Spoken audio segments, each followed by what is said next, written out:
ओम शांति। 6/2/69।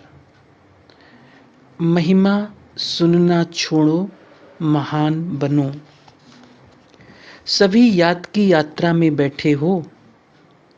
पढ़ाई का सार तो समझ में आ गया। उस सार को जीवन में ला करके दुनिया को वो राज सुनाना है। रचयिता और रचना की नॉलेज को तो समझ गए हो। सुना तो बहुत है, लेकिन अब जो सुना है वो स्वरूप बन के सभी को दिखाना है। कैसे दिखाएंगे? आपकी हर चलन से बाप और दादा के चरित्र नजर आवें। आपकी आंखों में उस ही बाप को देखें। आपकी वाणी से उन्हों की नॉलेज को सुने। हर चलन में हर चरित्र समाया हुआ होना चाहिए। सिर्फ बाप के चरित्र नहीं, लेकिन बाप के चरित्र देख बच्चे भी चरित्रवान बन जाएं। आपके चित्र में उसी अलौकिक चित्र को देखें। आपके व्यक्त रूप में अव्यक्त मूर्त नजर आवे। ऐसा पुरुषार्थ करके जो बाप दादा ने मेहनत की है, उसका फल स्वरूप दिखाना है। जैसे अज्ञान काल में भी कोई कोई बच्चों में जैसे कि बाप ही नजर आता है।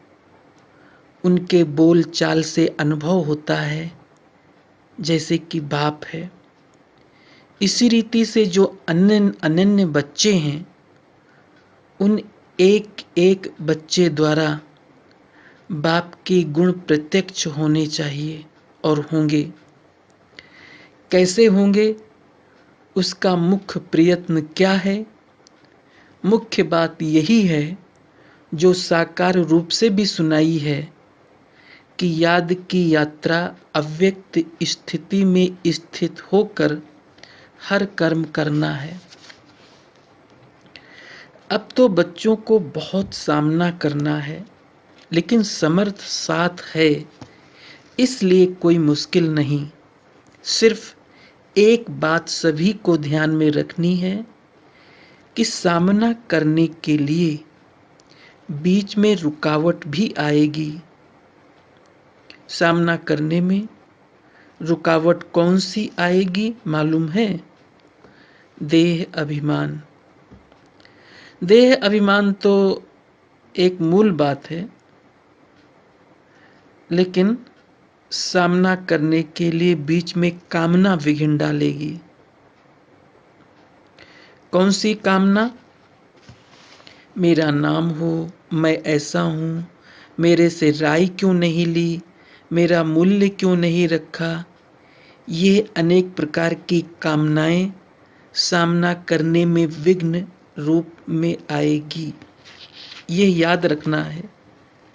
हमको कोई कामना नहीं रखनी है, सामना करना है।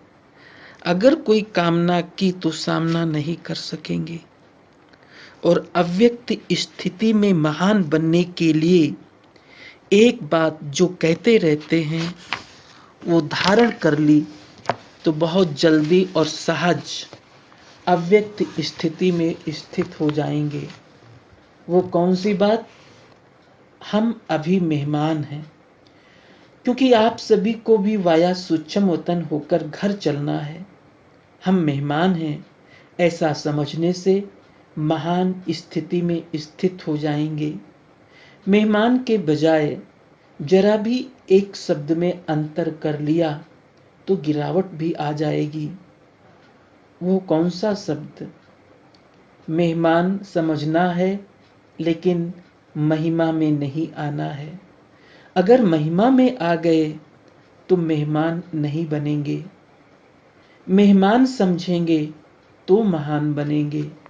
है जरा सा अंतर मेहमान और महिमा, लेकिन जरा सा अंतर भी अवस्था को बहुत नीचे ऊपर कर देता है।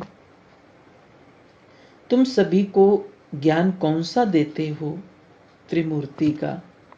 जैसे त्रिमूर्ति का ज्ञान औरों को देते हो, वैसे अपने पास भी 3 बातों का ज्ञान रखना है। 3 बातें छोड़ो और 3 बातें धारण करो। जब ये 3 बातें छोड़ेंगे तब ही स्वरूप में स्थित होंगे, सर्विस में सफलता भी होगी। बताओ कौन सी 3 बातें छोड़नी है जो सर्विस में विघ्न डालती है? एक, तो कभी भी कोई बहाना नहीं देना। दूसरा, कभी भी किससे सर्विस के लिए कहलाना नहीं। तीसरा, सर्विस करते कभी मुरझाना नहीं। तो बहाना, कहलाना और मुरझाना, ये 3 बातें छोड़नी है। और फिर कौन सी 3 बातें धारण करनी है? त्याग, तपस्या और सेवा। ये 3 बातें धारणा में चाहिए। तपस्या अर्थात याद की यात्रा, और सर्विस के बिना भी जीवन नहीं बन सकती। इन दोनों बातों की सफलता त्याग के बिना नहीं हो सकती। इसलिए 3 बातें छोड़नी है और 3 बातें धारण करनी है। अगर इन 3 बातों को की धारणा हुई तो क्या बन जाएंगे? जो आपका गायन है ना, वही स्वरूप बन जाएंगे। यहाँ आबू में भी आपका गायन है। किस रूप में और कौन सा रूप यादगार का है? तपस्या के साथ साथ और भी कोई मुख्य रूप का यादगार है? जिन्होंने दिलवाड़ा मंदिर ध्यान से देखा होगा उन्हें याद होगा। जैसे तपस्वी हैं तो त्रिनेत्री भी हैं। त्रिनेत्री के साथ साथ याद त्रिमूर्ति की है।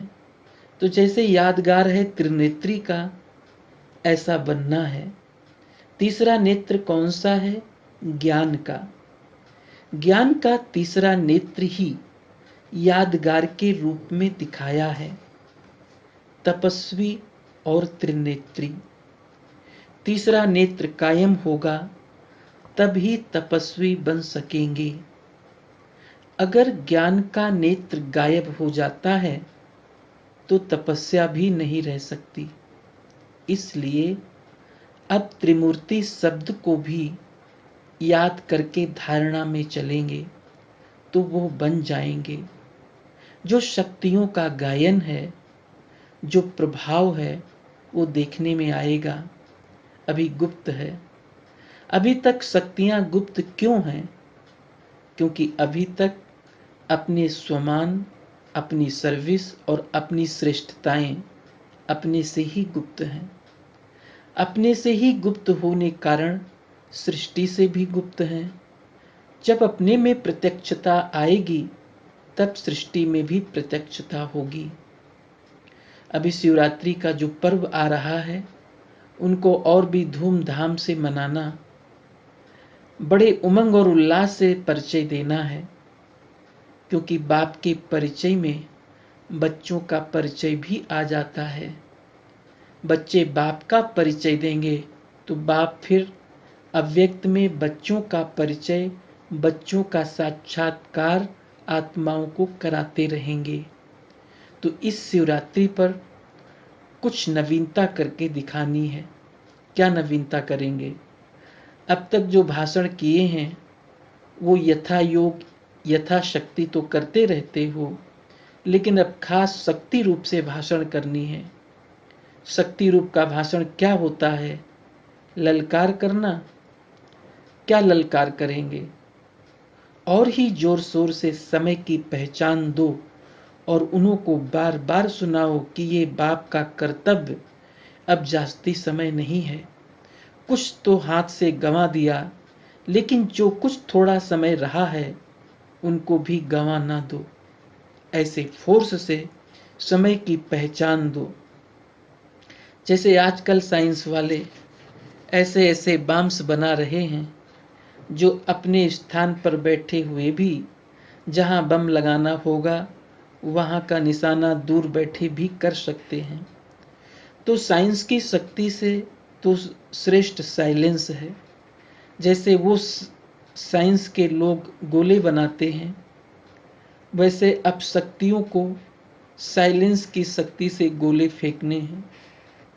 शुरू शुरू में शक्तियों की ललकार ही चलती थी। अभी शुरू जैसी ललकार नहीं है। अभी विस्तार में पड़ गए हैं। विस्तार में पड़ने से ललकार का रूप गुप्त हो गया है। अभी फिर से बीज रूप अवस्था में स्थित होकर ललकार करो। उस ललकार से कईयों में बीज पड़ सकता है, लेकिन बीज रूप स्थिति में स्थित रहेंगे तो अनेक आत्माओं में समय की पहचान और बाप की पहचान का बीज पड़ेगा। अगर बीज रूप स्थिति में स्थित ना रहे, सिर्फ विस्तार में चले गए तो क्या होगा? ज़्यादा विस्तार से भी वैल्यू नहीं रहेगी, व्यर्थ हो जाएगा। इसलिए बीज रूप स्थिति में स्थित हो, बीज रूप की याद में स्थित हो, फिर बीज डालो। फिर देखना ये बीज का फल कितना अच्छा और सहज निकलता है। अभी तक मेहनत जास्ती की है, प्रत्यक्ष फल कम है। अभी मेहनत कम करो, प्रत्यक्ष फल ज़्यादा दिखाओ। स्नेह तो सभी का है ही, लेकिन स्नेह का स्वरूप भी कुछ दिखाना है।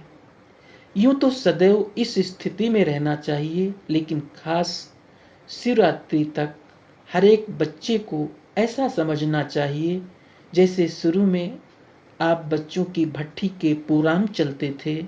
इसी रीति से हर एक को समझना चाहिए। शिवरात्रि तक हमको याद की यात्रा की भट्ठी में ही रहना है, बिल्कुल अव्यक्त स्थिति में स्थित रहना है। अपनी चेकिंग करने का ध्यान रखो। फिर इस अव्यक्त स्थिति का कितना प्रभाव निकलता है, मुश्किल नहीं है, बहुत सहज है। कारोबार में आते हुए भी भट्ठी चल सकती है। ये तो आंतरिक स्थिति है। आंतरिक स्थिति का प्रभाव जास्ती पड़ता है। सभी अमृत वेले मुलाकात करते हो। अभी तक ऐसा वायुमंडल नहीं पहुंचा है। अभी तक मधुबन वालों ने भी स्नेह का सबूत नहीं दिया है। चारों ओर से बहुत कम बच्चे हैं जिन्होंने स्नेह का सबूत दिया है। बाप का बच्चों से कितना स्नेह था, स्नेह का सबूत प्रैक्टिकल में कितना समय दिया, क्या दिया था याद है? खास अपनी तबीयत को भी ना देखकर क्या सबूत दिया था। अपनी शारीरिक स्थिति को ना देखते भी कितना समय खास सर्च लाइट देते थे, कितना समय स्नेह का सबूत दिया। आप कहते थे शरीर पर इफेक्ट आता है, लेकिन बाबा ने अपने शरीर को देखा, ये स्नेह का सबूत था। अब बच्चों को भी रिटर्न में स्नेह का सबूत देना है। जो कर्म करके दिखाया वही करना है।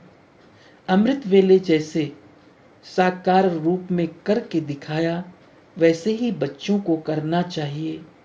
नहीं तो अब तक यही रिजल्ट देखी है। इस बात में अपने दिल को खुश कर लेते हैं, उठे और बैठे, लेकिन वो रुहाब शक्ति स्वरूप की स्मृति नहीं रहती।